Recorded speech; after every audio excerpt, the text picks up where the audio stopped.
Hey everyone, and welcome to another episode of Identity Library. My name is Veronica Becher, and today I'm again with my favorite person on earth. I'm joking. No, you are Lucas Ciscato. Ciscato. Since we're gonna start about talking about Italy a little, we gotta do it the right way. Ciscato. Okay, I apologize. I feel like I never can properly pronounce you. I'm just confused in what language I should pronounce your last name. So we're starting a new episode, and dear listeners, I hope you have a wonderful week whenever this episode is getting aired. But maybe to give you a little bit of rundown why we're doing this episode, what's happening, what we're talking about, again with Lucas. I'm joking. Basically, our fellowship program had this family breakfast thing. Mm-hmm. Where you invite, like the name says, your family over so you can together, meet each other and sit and talk to each other's parents and be terrified because I was literally without a family and I was the only kid there without a family. That's how it felt like. Maybe there were more couples, but it was just terrifying. And nothing terrifies me more than hearing from someone's parents that they listen to my podcast episodes. No, but the way my parents said it too was really funny. What did they say? No, go ahead. You can tell the story. But my parents were like, they went up to Veronica and were like, "We know everything about you."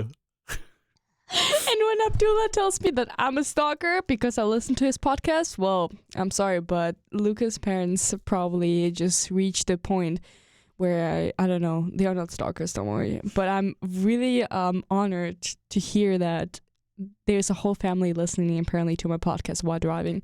And I realize the most frequent listeners to my podcast are people that sit in cars. Maybe I should just start like a car podcast at this point.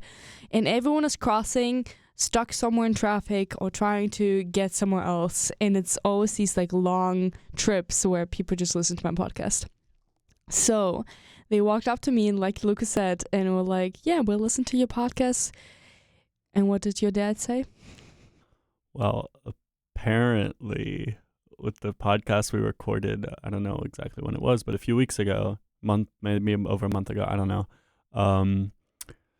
I kind of apparently neglected my Italian culture too much and did not talk about it. Shame on you. Especially when I said that Australians knew how to make coffee better than Italians. Shame on you again. Triple shame on you. It's like this joke from Mulan. If you've watched it, shame on you, shame on your cow, shame on everything. I love this one. One scene. I love Mulan, but basically we're gonna come back to Mulan. But today we're initially gonna talk actually about his heritage that is connected to Italy. And I know we have so many Italian students on campus that I could have picked for this episode, but no. We need to defend against the Dutch. I'm joking. Go ahead, my dear friend. However you want to start, maybe, you want to give our listeners a little rundown of who you are, short, please, because they probably listened to it already 1,000 times. So basically, my name's Lucas, like you heard, and I was born in Mexico. I lived in Hong Kong, in Mexico, Hong Kong, China, the Netherlands for a year, and I stayed in Italy for a few months trying to get my visa to move to the US, which I did in 2013.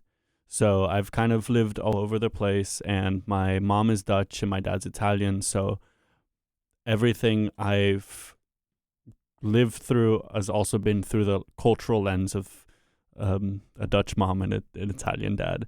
And I also learned how to speak Dutch and Italian from them, and I used to be fluent in Spanish when I lived in Mexico until I kind of lost that, which I will hopefully pick up soon again.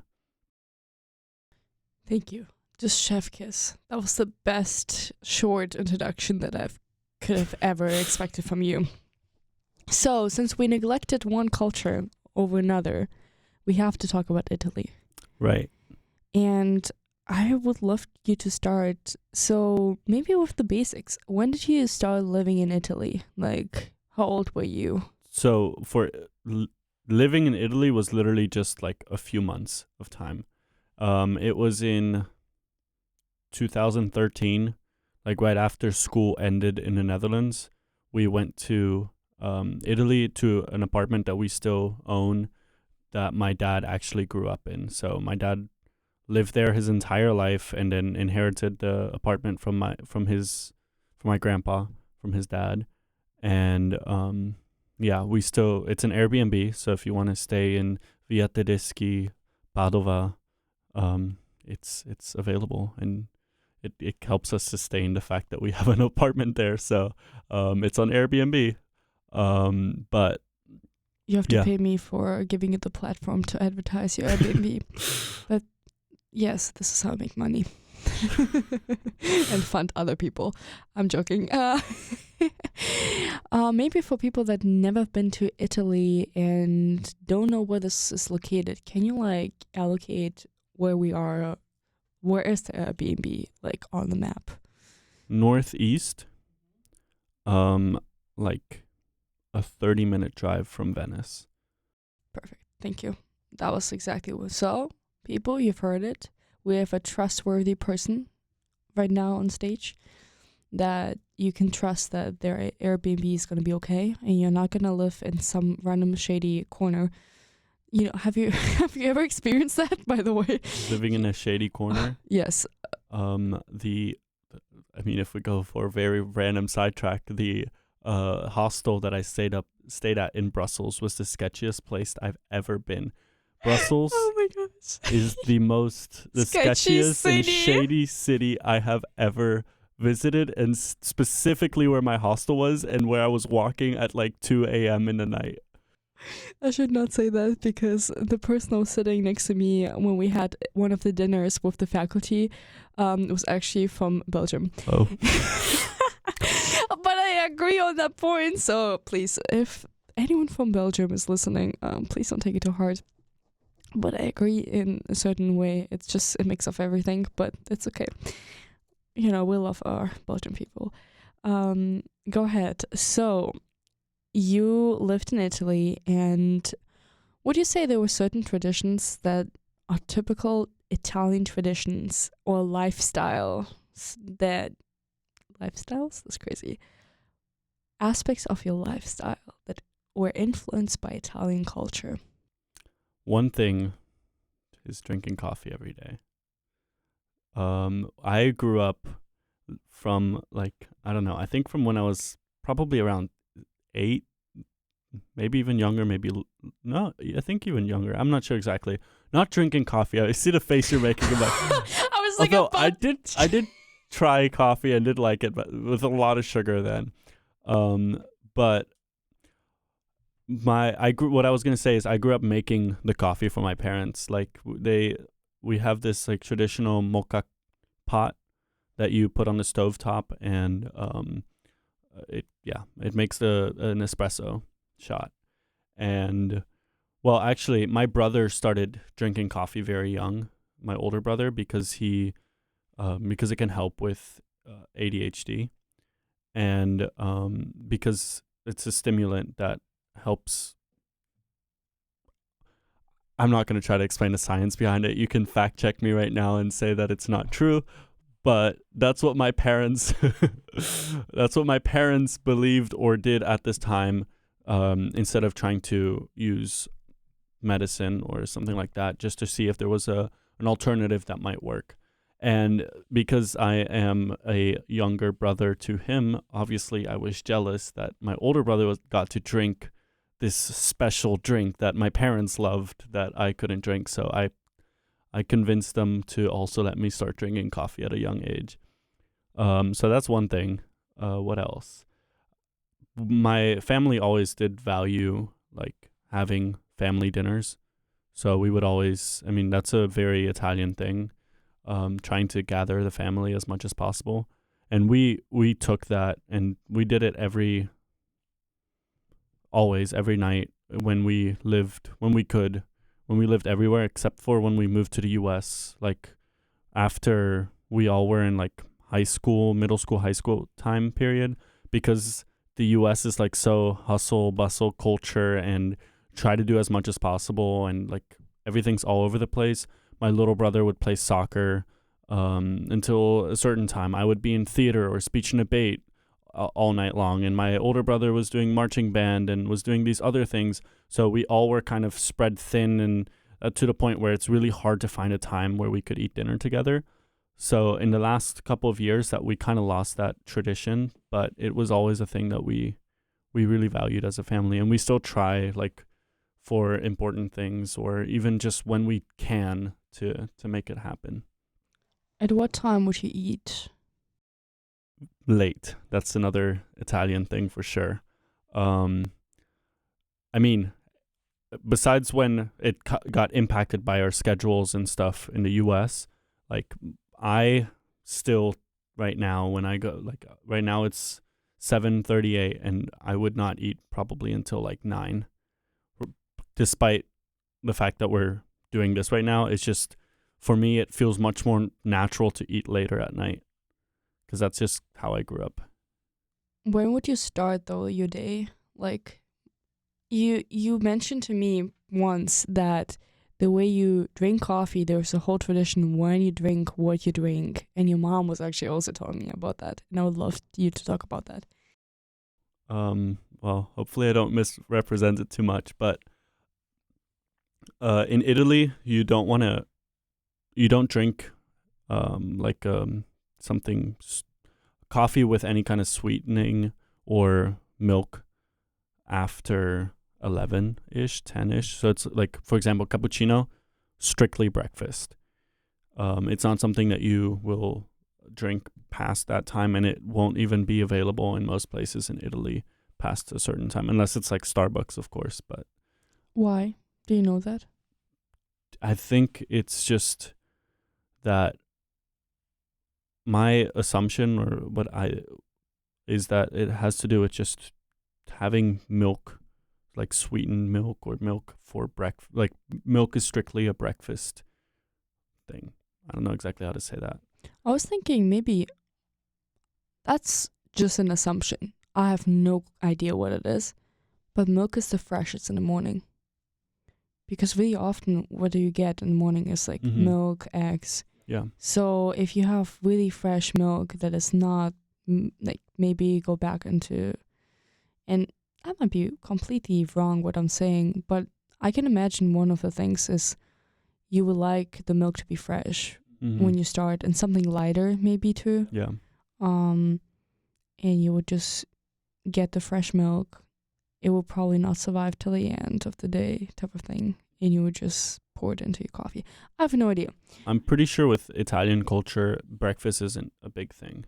Like, it's like a small sweet thing that you might eat, like a brioche, or like, which is like a croissant basically with something in it, with a filling or something. Like we call it also milk bread.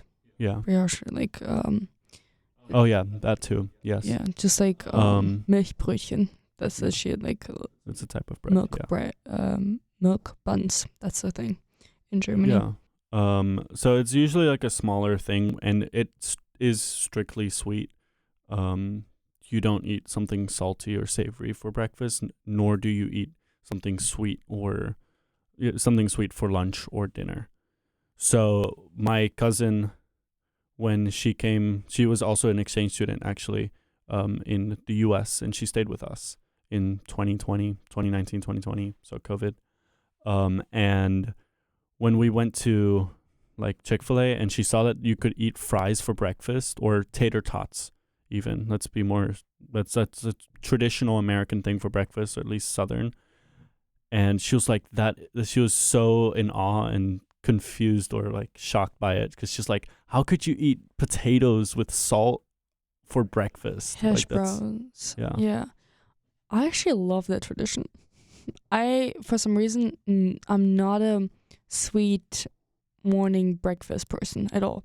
Something I've experienced with my partner. It's like you have this situation when he just loves sweets in the morning, and you order this croissant that's with chocolate, and my option's always the ham and cheese one. It's like a really funny thing, maybe.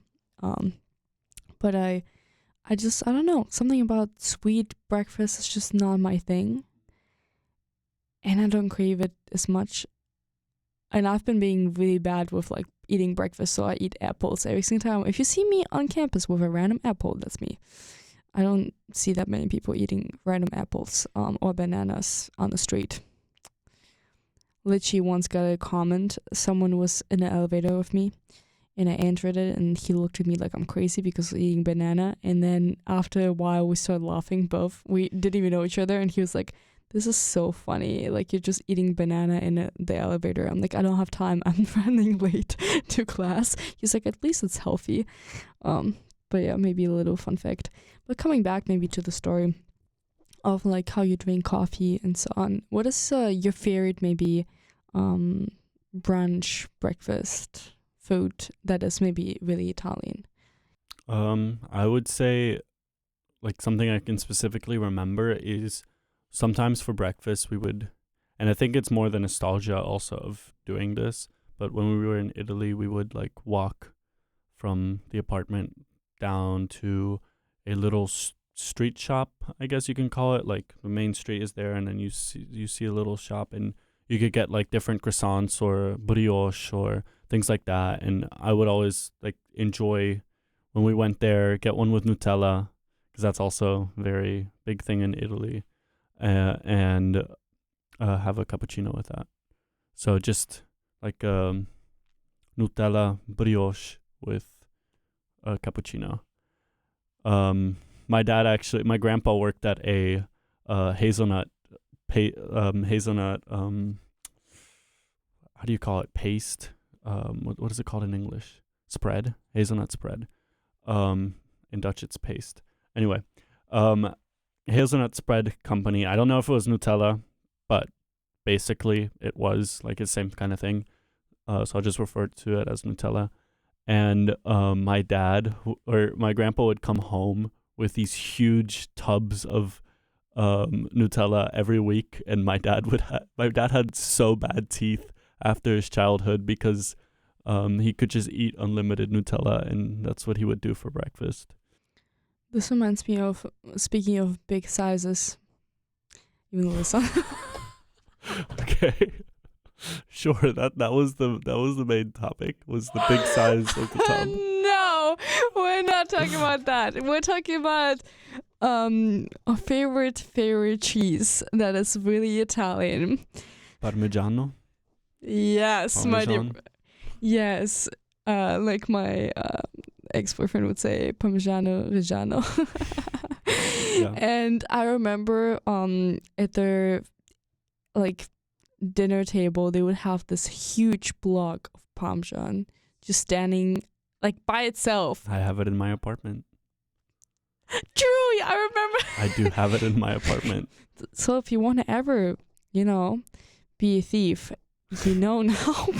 Please don't. It's too expensive here. It's like $20 for that block of cheese. That's the point. That's the point. That's why you choose wisely what you try to like break inside. Basically this huge block of cheese, and they would just have this block of cheese in the middle of the table by itself, and you would eat it, and you think about it every single time, how many calories you just right now take into yourself, and then you're like, but it's so good, it's freshly made. Protein. So not that's crazy. So no one questions that. Maybe like, so yeah, talking of big sizes, that's what I was initially trying to say. Okay. Coming back to the topic, or going away from the topic rather. You can think about other things in life. I'm not gonna be the one inspiring you. I just gave you the inspiration. Maybe a different thing. What language, like, how do you communicate in your family? That's something. Ooh, that is actually a really interesting question. Originally, when we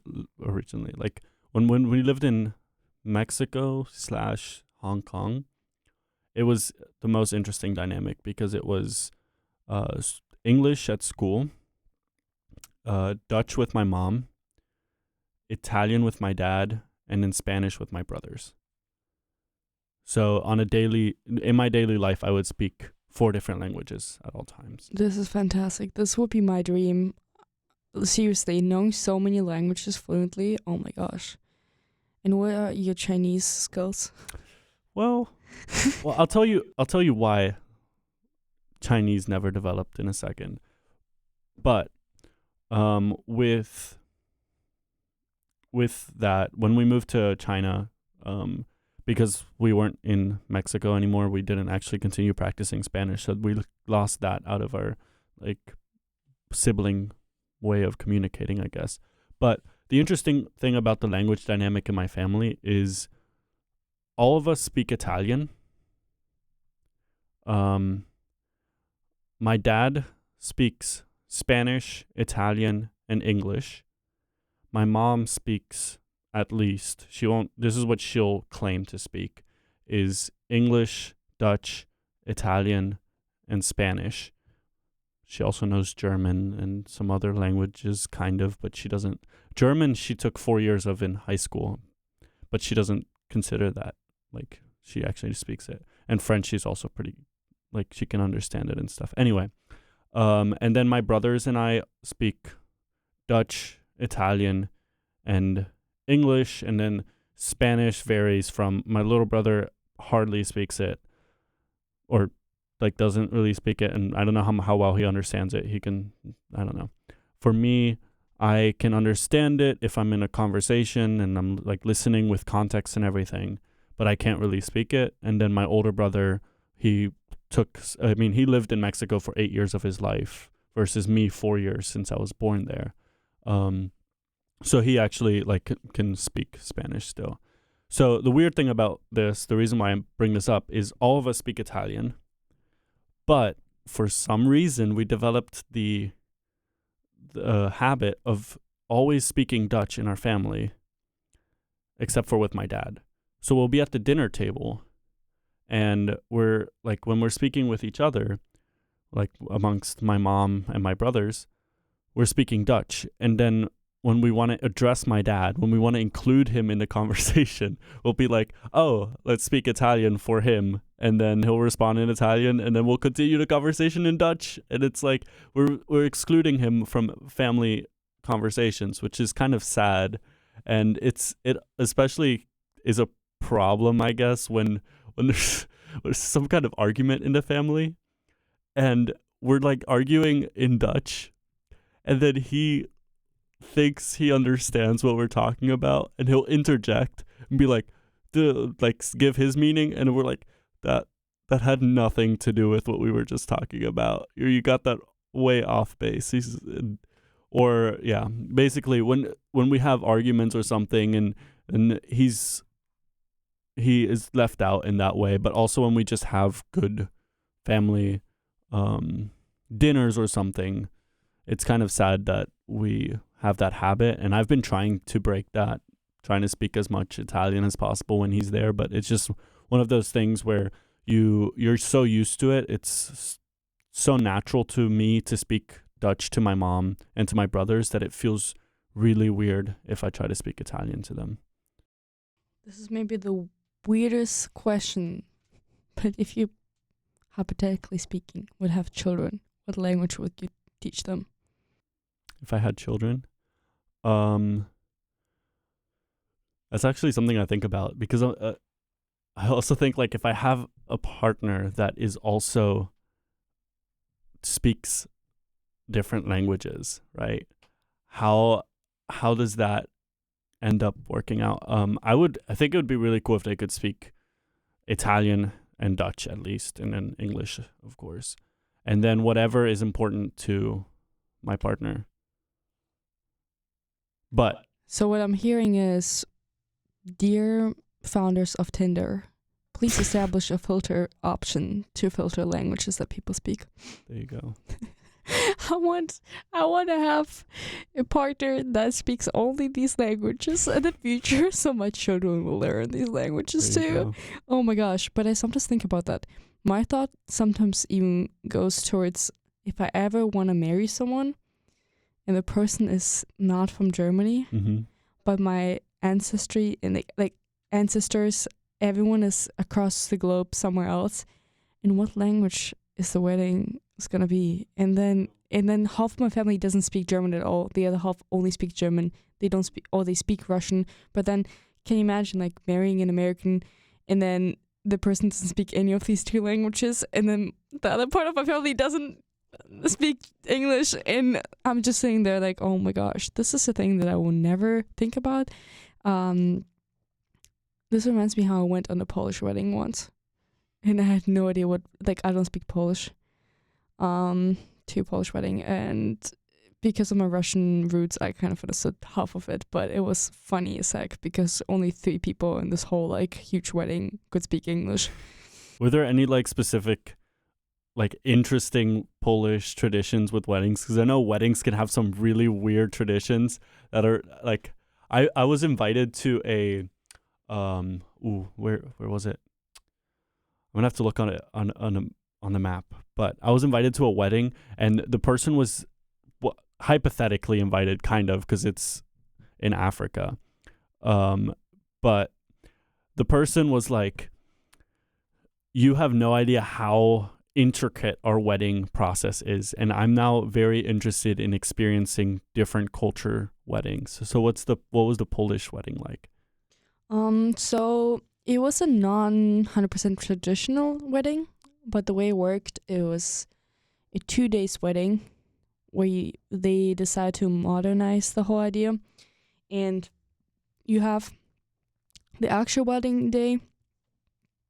That is really traditional, religious. You go to a church, you have the whole process, and then people dance, drink, eat certain specific dishes that are like meant for it, play games with each other, against each other, compete. It's a fun event.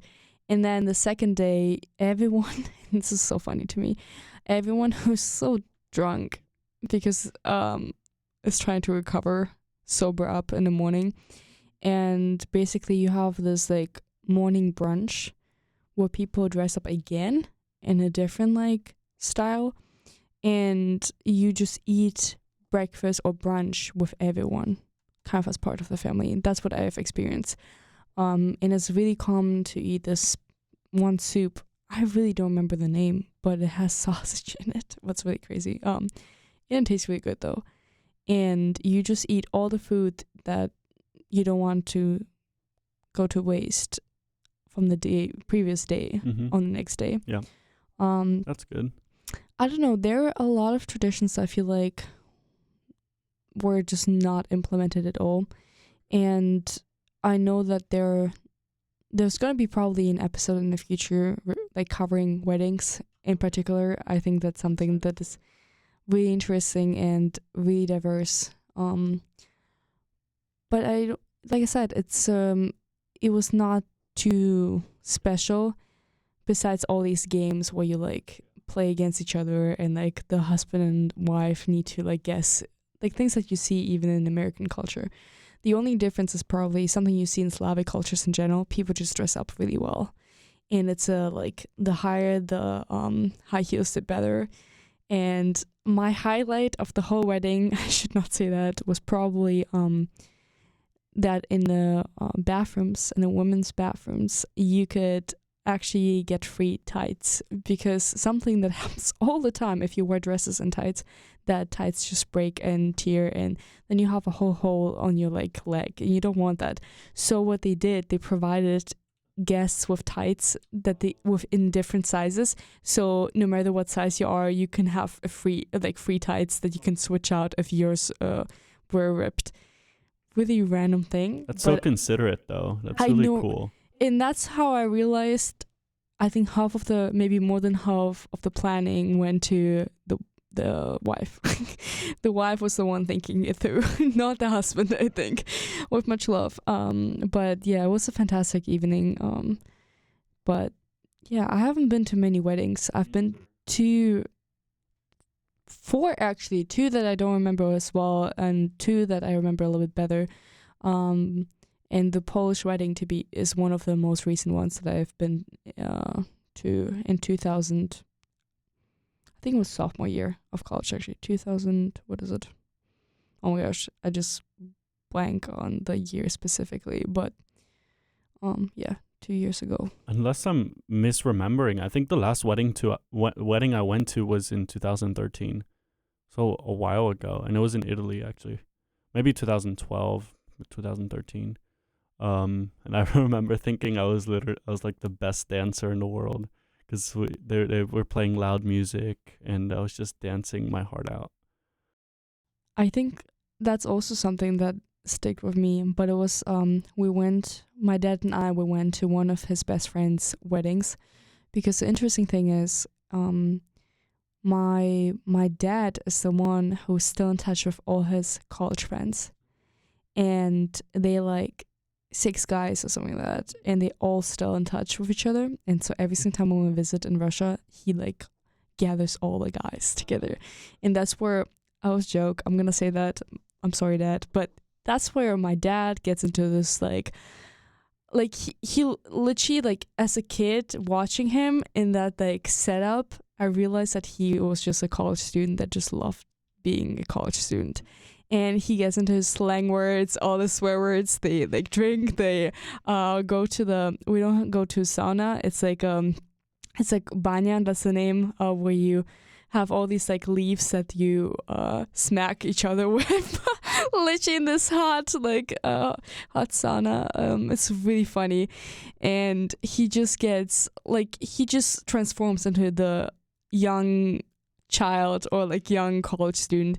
And so we visited one of his best friend's daughters actually was getting married, and they invited us. So I would dance with my dad all the time, and my mom would complain because back in the days I would for some reason only copy my dad, even though my mom would dance more than anyone else that I know. And she's like, why would you dance with the same dance moves as your dad? Don't get me wrong, my dad dances well, but it's funny as heck that I for some reason decided to ignore completely my mom half of my life and only focus on my dad's dance moves. And then I just I like subconsciously copied them, so we would dance together all the time. Hilarious fun fact. But coming back maybe to the actual topic of maybe not weddings and not traveling and speaking languages, but rather I'm curious, since we're talking about Italy initially, would you say community plays a big role in Italian culture? And if yes, in what way? I know this is a loaded question, but The answer is definitely yes. I mean, I think there are distinctions within cultures where you have very individualistic cultures like American culture, or I'd say Northwestern European culture is often more individualistic. But Italian is definitely much more of a collective culture where community matters. So you'll often have like people will go to the same coffee shop, will know the coffee owner, and will just sit there and drink coffee for hours and talk to the coffee owner or talk to family, or like it's much more community based the way society runs in general. And you find that much more in the smaller towns, of course. But also when it comes to celebrating holidays or celebrating events, it's often like a big family thing to do. And in Italy, it's, for example, it's common to have like a big family dinner where you just keep getting food.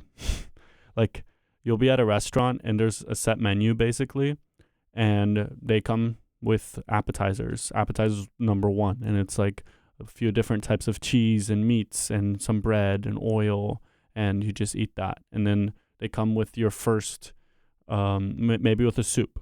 You drink or you eat the soup maybe with some more bread or something like that, and then a pasta, and then meat, and then like there's just constantly more and more plates coming, and then you end up with your dessert.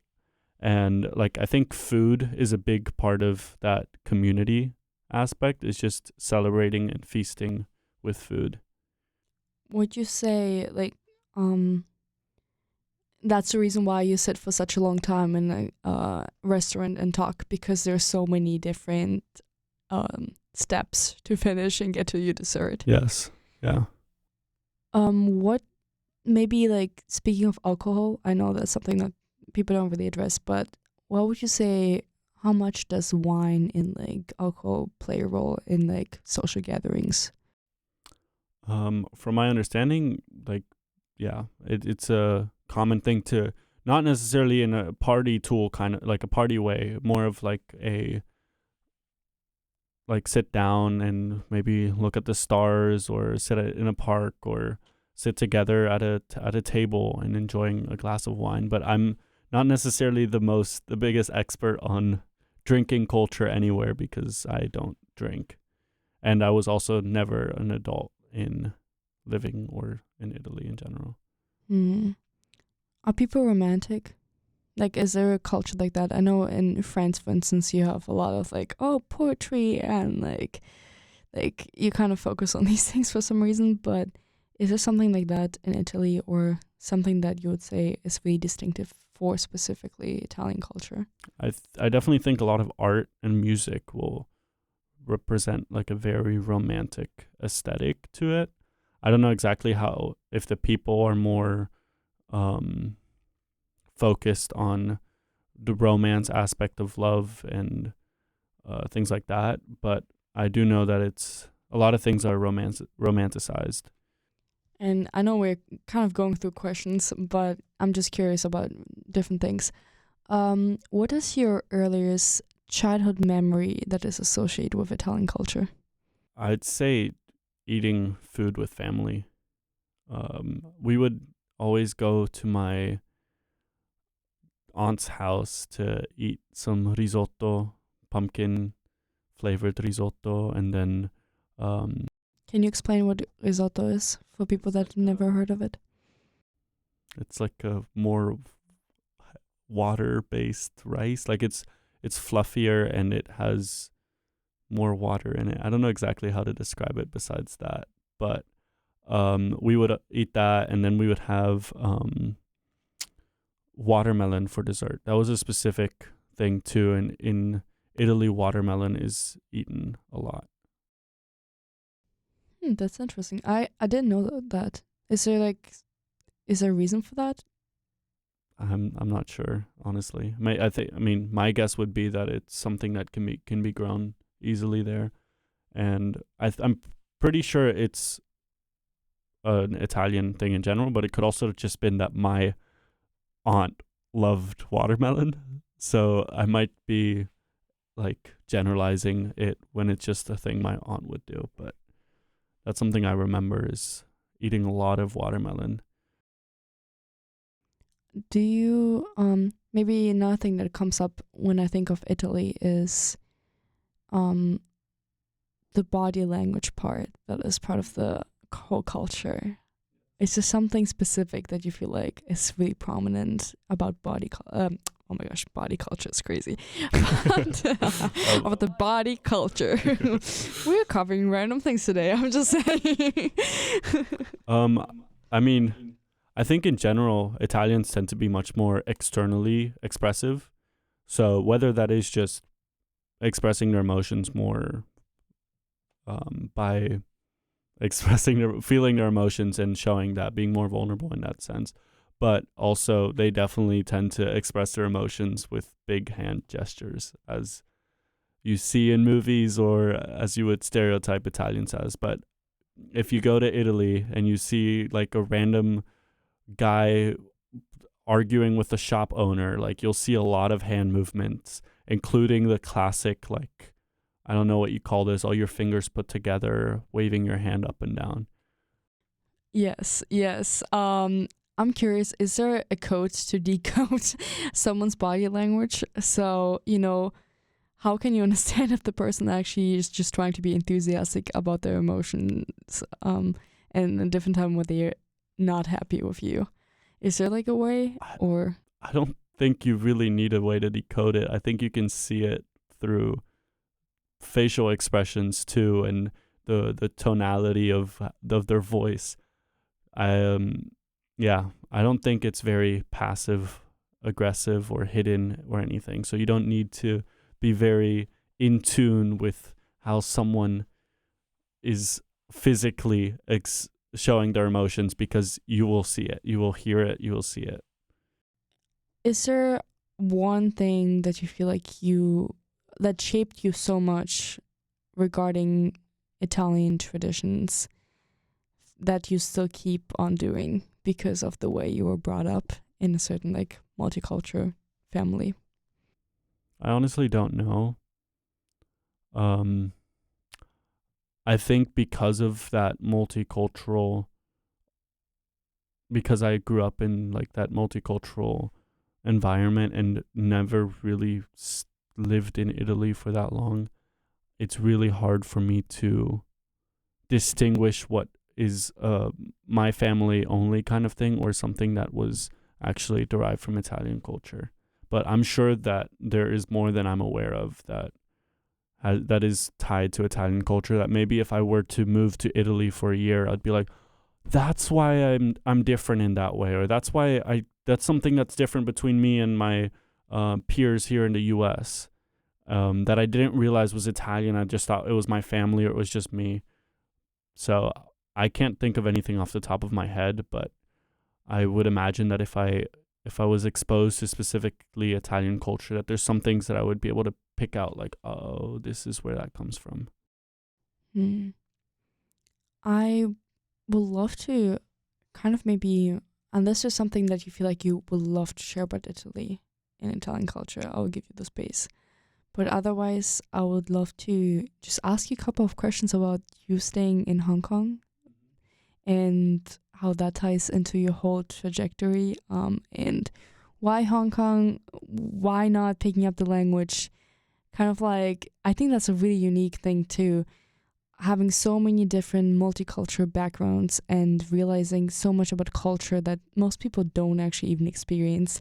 But then, I'll be just curious about your life in China. So Hong Kong, I lived there for 1 year and then moved to mainland China in Shenzhen and lived there for 3 years.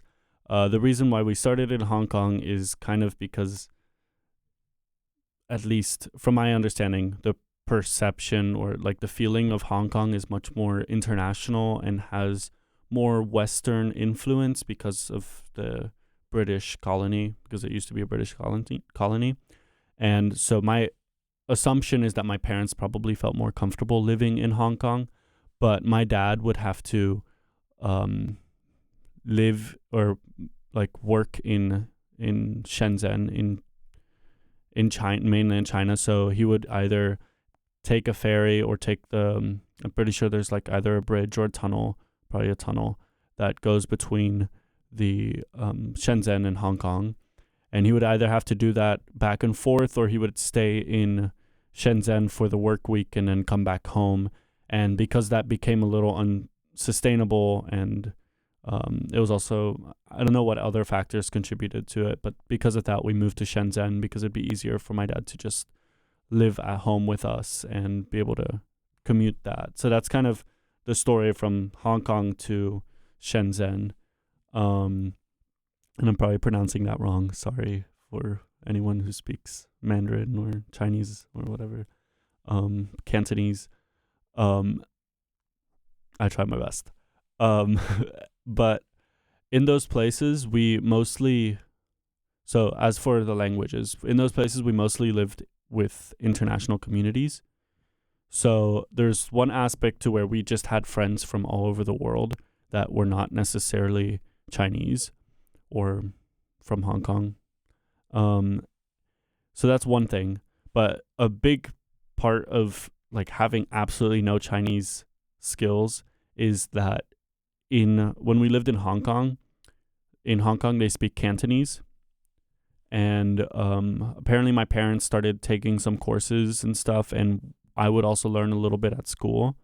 But then when we moved to Shenzhen, where they speak Mandarin, that shift was confusing, and it just kind of set everything back. And it was like, well, we're probably not going to stay here forever. So my parents just kind of learned how to get by and tell a taxi driver, like, oh, let's go left, right, forward, take us to Walmart, things like that. Did you take classes while being there? Like, how old were you? I was between the ages of 5 and 8 in China. 4 and 8 like in Hong Kong and China. And so I started in like preschool, I think, in Hong Kong, and then in kindergarten in China, first grade and second grade. That's what I did in China, and it was at international schools. So it was American curriculum in an international school there, and it was filled with students from all over the world. So we had some Italian friends, we had some friends from all over, and in my school we did have like they wanted to incorporate some Chinese culture and stuff to teach you about where you are, but because of my hearing loss and I had some developmental setbacks because we found out that I was basically deaf when I was 4, which is like a pretty late time to figure that out, especially when you're supposed to be able to speak and listen and talk much more at that age.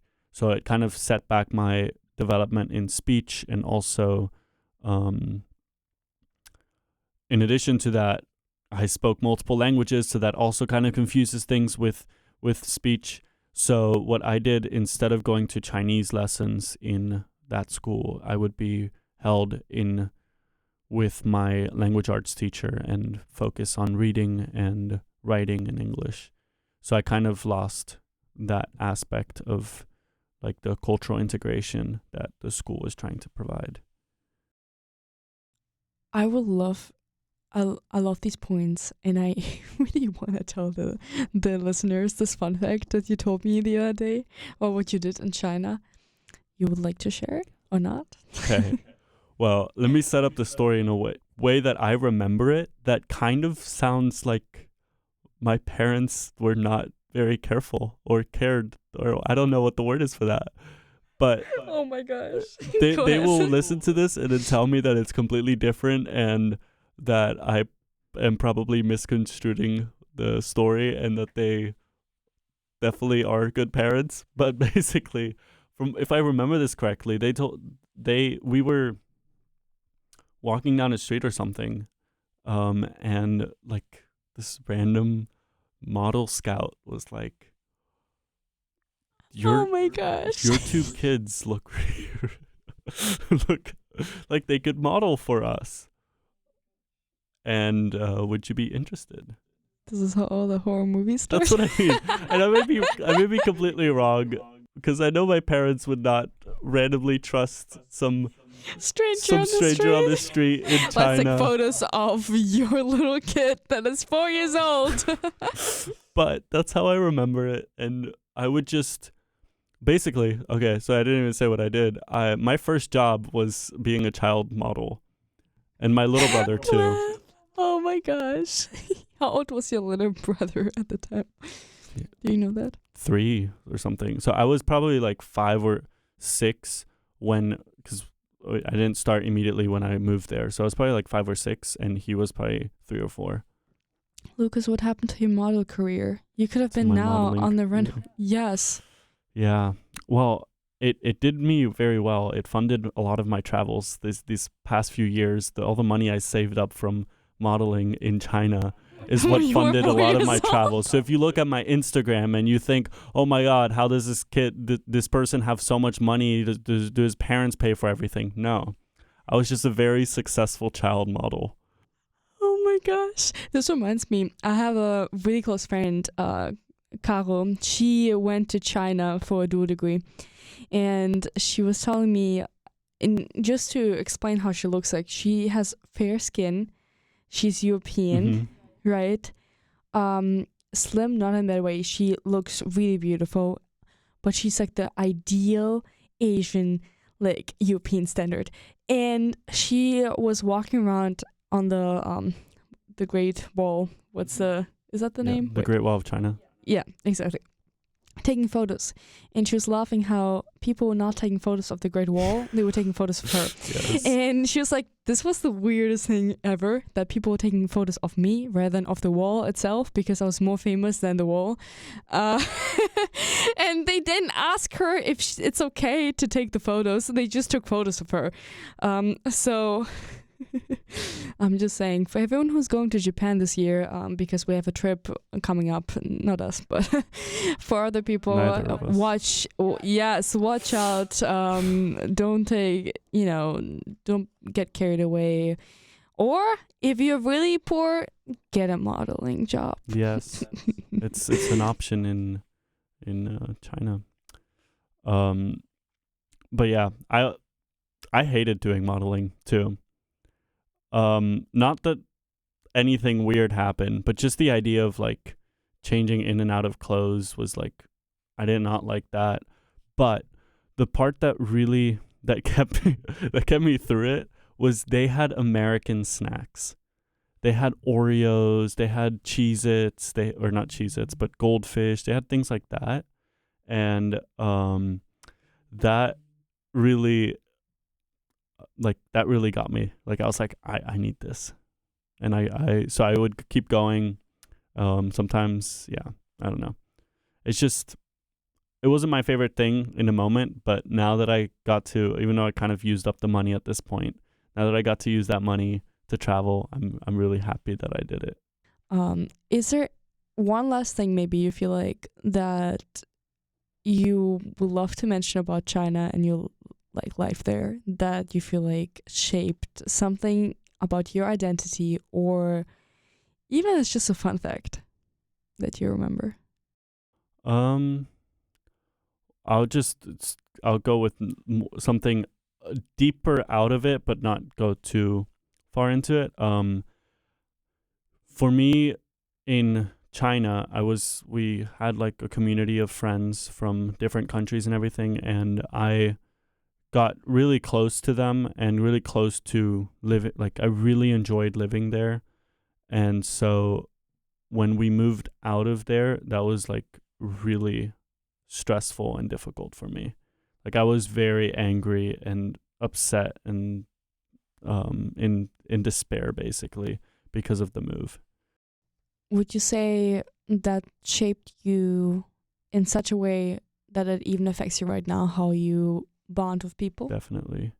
I think it has become really difficult for me to trust the fact that if I form a closer bond, that it will last, that there's not something that will interfere with that. And so it's hard for me to actually, like, I really want to have deep connections with people because that's something that I really enjoy, and I love hearing someone's like deep personal stories and understanding their perspective on life. But it's really hard for me to show any vulnerability and to become attached, because if I allow myself to do that, if I don't keep my distance, then if they quote unquote disappear on me, if they are ripped away from my life, then I lose them, and that's really painful. So instead, it's easier for me to kind of keep myself be independent and experience that loneliness intentionally than have it happen unintentionally. Do you feel lonely really often because of this missing connection with people and moving around so much? I mean, I think it's important to work on on myself, that I can be independent to where if something does happen, I'm still okay. Like I'm still myself and I can still be okay. So not create a codependency with someone to where if something happens where the relationship is not able to continue, that I don't have that codependency and that I can still feel okay. But I also think I need to work within a relationship, in order to build trust, and being able to have a good balance of showing that vulnerability and having that connection with the fact that I also need to be able to be independent and be okay on my own. I feel like it's such a deep question and deep conversation that you could even continue for another hour and go completely into all attachment styles and how people view each other and find relationships. Do you have any last points that you feel like you just would love to mention about your experience, about finding friends and maybe fighting loneliness, even though we barely scratch the surface? Mm-hmm. I mean, fighting loneliness is something I'm still working on. So I'd say I don't know if I have any words about that, because it's something that I'm actively working on. As for finding friends, what can you elaborate on what you're asking for? If you're coming from a background where you are exposed to so many cultures and it's difficult to adapt, is there a certain maybe advice you would give someone based on your experience of living in so many different cultures? How to connect with people that completely are coming from different backgrounds? I think from my experience, the best way to connect to people is just be yourself, and make sure that you lead with the best intentions, and people can often read that and understand that even if there's misattunement because of cultural differences, that if they see the real you and your rightful intentions, that they can look past that and understand that it comes out of the cultural disparities rather than the your intention, rather than you as what you do or what you might have said or something like that. And I would say that one of the biggest things I've learned traveling and living all over the world is, while there are cultural differences, people are people. People are the same. We all have a desire to love and be loved and for connection. And even if there are cultural things that we might have learned or stereotypes that might interfere with that, in the end, it's possible to break those stereotypes and to break that cultural disconnect between different cultures, and fulfill each other's need for love and connection. So what I'm hearing is also, don't give up even if you feel like you are between cultures and it's difficult to connect with someone. I think the best way is to share your own stories, to share your own experiences, to actually have this direct intercourse with people, to talk about these things, communicate and understand where you're coming from, what is the person feeling, what maybe even adopting certain traditions, because it's not like because you're Italian you only stick to these traditions, because you're Dutch you only have to follow this rule. And one last thing is listen. Make sure to genuinely listen to what another person is saying. Because often we just hear to be able to then respond and give our input or our story, instead of listening to what the other person says and then understanding the impact that their story has on their life and on their perspective on life, because then you can see, you have a slightly better chance of seeing the world through their perspective. I actually recently retold what you said when we had the field trip to Neighbor, which is that you'll never be able to fully see or understand someone's perspective on life and their story and what they've been through. But the more you listen and the more you have those conversations, the closer you get to the real picture. And the real picture is, to just give the maybe last story of this whole podcast episode, is when you sketch. So one person's holding a book. That was what I was talking about. And it's an exercise we did at this organization called Neighbor to Neighbor. Whoever wants to volunteer, feel free.